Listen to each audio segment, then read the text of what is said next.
Hello, I'm Miss Fisher, and welcome to the Book Nook.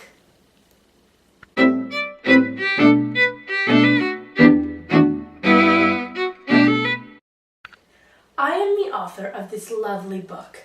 Its title is Incarceron. I'm going to be telling you all about my lovely book today. I'll now tell you about some of the main characters in my book. So, we have two main characters in this book. The first is Claudia. She's a female, and she is the daughter of the warden of Incarceron.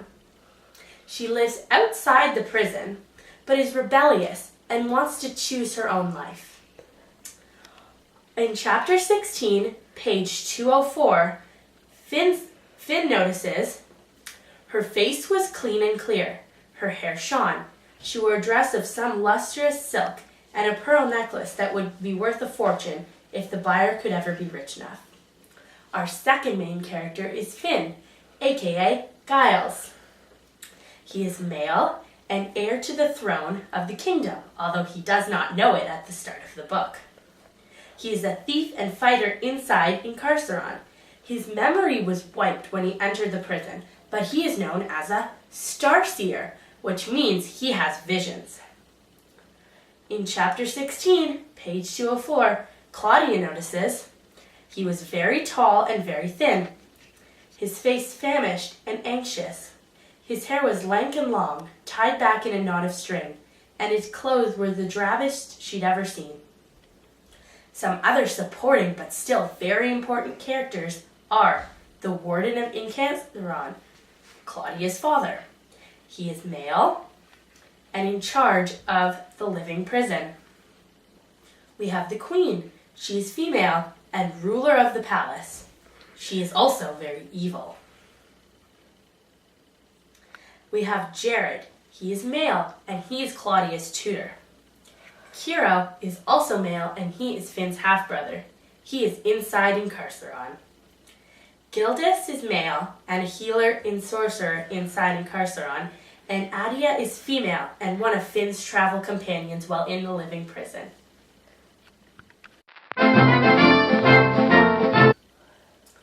This novel is set far into the future, but the people outside the prison are living like it's the past. Everything is fake, modified to make it look old, and technology is not allowed. In chapter 2, page 15, Claudia thinks, "The oak tree looked genuine, but it had been genetically aged."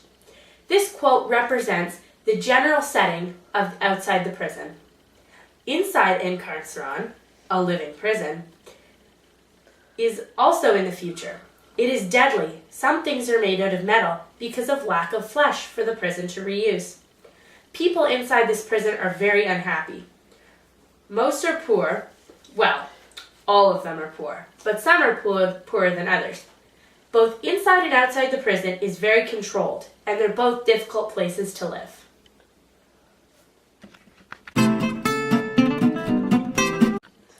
The main conflict in this novel is that the heir to the throne is trapped inside Incarceron, and Claudia is being forced into a terrible marriage. Once in the marriage, she will be forced to help the queen do terrible things. This is resolved when Claudia helps Finn escape from Incarceron. On chapter 35, page 441, Claudia says, "Everything is acting here. A game, my father calls it."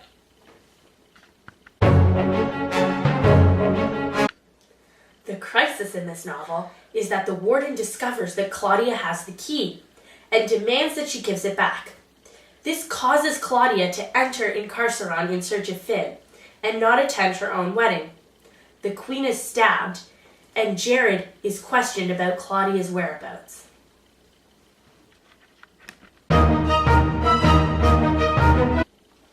The climax of this novel is when Claudia enters Incarceron and searches for Finn and his friends.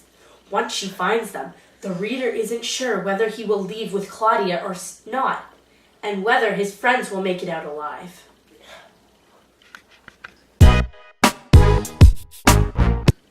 The theme in this novel is that it is impossible to create a perfect society. This appears in the novel because of how Incarceron is created. The sapiens tried to create a perfect society by balancing everything out. The people in the outside world were told that it was paradise, but really, everything deteriorated quickly. People will always be greedy and always want to rule each other. They will never be content to be ordinary and will always try and find a way to be superior to others. Chapter 16, page 205, Jared says, "He said softly, 'It seems Incarceron is no paradise then.' And he was right."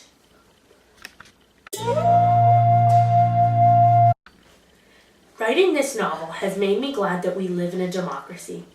I would never want to live like the people in this novel do. I'm also shocked that the citizens are forced to live like it was in the past. It is hard for me to comprehend why it would be helpful to stop society from advancing and from new technologies to be created.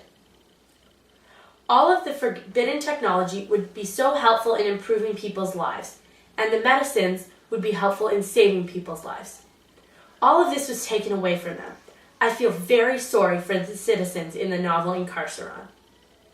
I agree with the theme of this novel.